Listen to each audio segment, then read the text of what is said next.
Assalamualaikum warahmatullahi wabarakatuh. Kepada yang saya hormati Ibu Nubatul Bidayati HKMPD selaku dosen pengampu mata kuliah evaluasi pembelajaran biologi. Di sini saya akan mempresentasikan literasi asesmen dan analisis pokok uji. Literasi asesmen dan analisis pokok uji. Pengertian asesmen literasi. Literasi asesmen merupakan kemampuan dalam memahami prinsip-prinsip dasar asesmen yang berkualitas dan bertindak sesuai tujuan pembelajaran yang dirancang dengan mengupayakan penggunaan yang seimbang sebagai asesmen alternatif. Literasi asesmen juga mencakup pengetahuan tentang seberapa asing asesmen dilakukan, apa yang harus diakses, dan bagaimana mempersiapkan siswa yang diakses. Asesmen digunakan untuk menentukan hasil dari proses pembelajaran sebagai tolak ukur keberhasilan peserta didik. Dalam asesmen ada salah satu proses yang sangat penting, yaitu penilaian.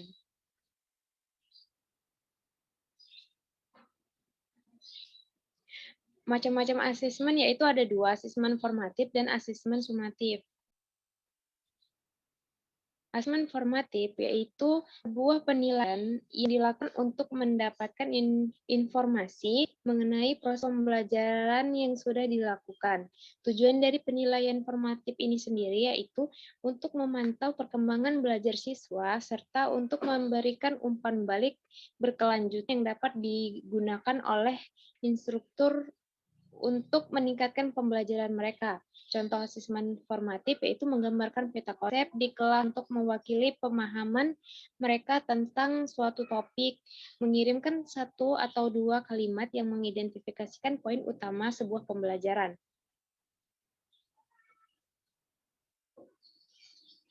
Manfaat asesmen untuk guru dan murid. Untuk guru, mengukur apakah murid sudah memenuhi capaian pembelajaran dan sejauh mana sudah mencapai akhir unit pembelajaran. Kemudian meningkatkan pengajaran dan pembelajaran selanjutnya.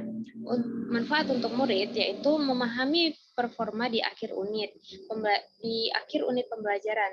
Kemudian memahami apakah mereka sudah memenuhi capaian pembelajaran dan sejauh mana untuk mencapai akhir unit pembelajaran.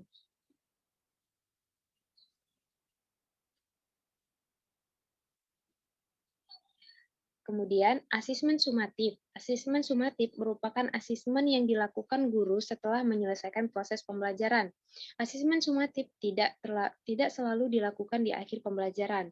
Hasil asesmen sumatif digunakan untuk mengukur pencapaian hasil belajar peserta didik, mengukur konsep dan pemahaman peserta didik, serta mendorong untuk melakukan aksi dalam mencapai kompetisi yang dituju. Di dalam asesmen sumatif mencakup lebih dari satu pokok bahasan yang dimaksud untuk mengetahui sejauh mana peserta didik telah dapat berpindah dari suatu unit pembelajaran ke unit pembelajaran berikutnya.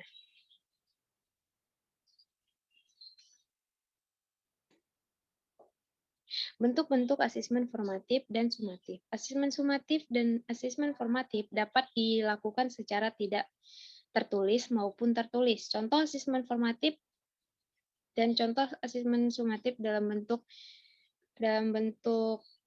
tidak tertulis, yaitu diskusi kelas, drama, penilaian produk presentasi, tes lisan.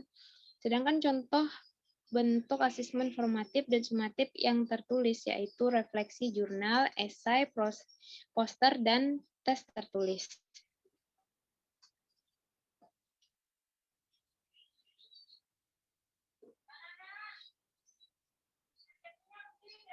Analisis pokok uji adalah suatu prosedur yang sistematis untuk menyelidiki informasi-informasi khusus terhadap alat evaluasi yang disusun. Penyusunan instrumen adalah sebagai alat-alat penyusun yang akan digunakan untuk mengumpulkan data yang terdiri dari beberapa bentuk seperti kuesioner, formulir, observasi, serta formulir-formulir lain yang berkaitan dengan pencatatan data dan lain sebagainya. Jenis-jenis instrumen itu angket atau kuesioner, wawancara, dan observasi menurut ahli metode mediok. Menentukan tingkat validitas soal Validitas sebuah tes dapat diketahui dari hasil pemikiran dan hasil pengalaman. Hal yang pertama akan diperoleh validitas logis dan hal yang kedua akan diperoleh validitas empiris. Sebuah dapat diukur tingkat kevalidannya dengan menggunakan teknik korelasi produk momen.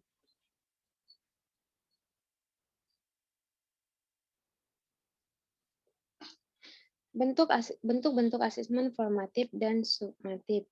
Sebuah tes dapat diukur tingkat kevalidannya dengan menggunakan teknik korelasi produk momen yang ditemukan oleh Pearson dengan rumus yaitu korelasi produk momen dengan simpangan.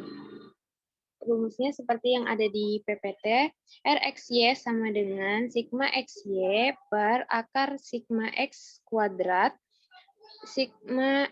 sigma Y kuadrat. Korelasi produk momen dengan angka kasar yaitu RXY sama dengan N sigma XY min sigma X sigma Y per akar N sigma X kuadrat min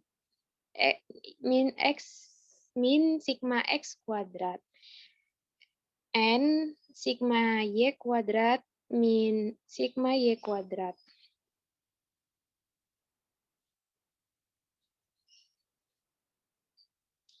Kemudian menentukan tingkat reliabilitas soal.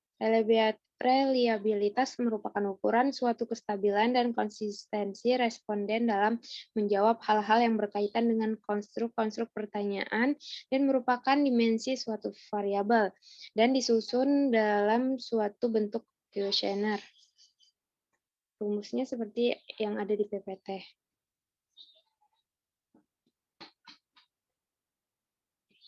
Menentukan tingkat kesulitan soal. Soal baik merupakan soal yang tidak terlalu mudah atau tidak terlalu sukar. Indeks soal kesukaran yaitu 0,0 merupakan soal sukar. Sebaliknya jika indeks 1,0 merupakan bahwa soal terlalu mudah. Itu rumusnya P sama dengan B per JS.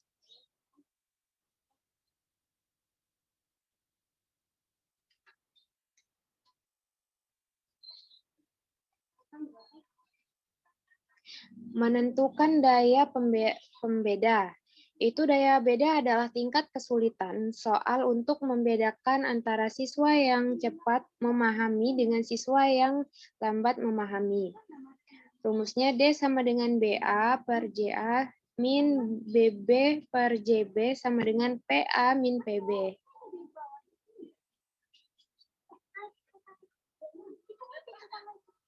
Menentukan pengecoh. Menganalisis fungsi pengecoh atau distraktor. Dikenal dengan istilah menganalisis pola penyebaran jawaban butir soal pada soal bentuk pilihan ganda. Pola tersebut diperoleh dengan menghitung banyaknya tes yang memilih pilihan jawaban butir soal atau yang tidak memilih pilihan manapun. Dari pola penyebaran jawaban butir soal dapat ditentukan apakah pengecoh berfungsi dengan baik atau tidak. Suatu pengecoh dapat dikatakan berfungsi dengan baik jika paling sedikit dipilih oleh 5% pengikut tes.